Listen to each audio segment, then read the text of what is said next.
Alright, it's doing some picking up and cleaning up tonight in the shop, and some inspecting and checking over. Just finished checking out the engine and getting it back together.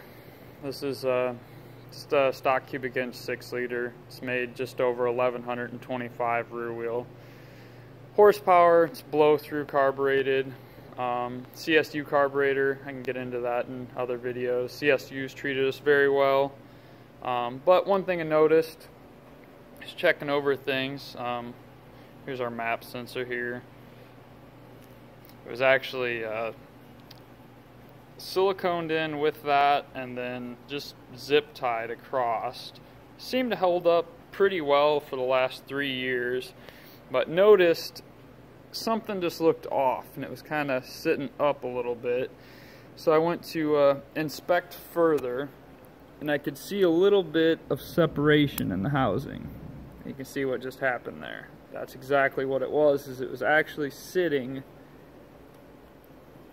about like that, where I could see just a little bit of the edging. So the only thing keeping it together was the actual zip ties. So just something for guys to keep an eye out for.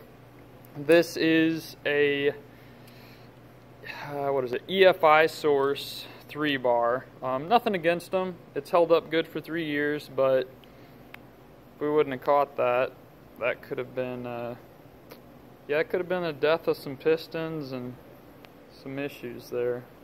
But kind of luckily, the zip ties kind of held it together, and luckily we caught it in inspection. But just to keep an eye on them, look for separation there where those seals are. But nothing against the EFI Source, but yeah, I don't know if I would use it again or not, but just something to be mindful of. I always try to be pretty thorough in inspection, and it's often these simple things like this. So yeah, you can see there, simple thing could have caused a lot of issues. But no, just figure I'd give a quick tip here on keeping an eye on things like this. And honestly, that was about the worst of anything we've seen in the engine. Wiseco took care of us on the pistons, and separate issue there. We got kind of lucky just with the coating. I explained that in another video. But all in all, not a bad season. Alright.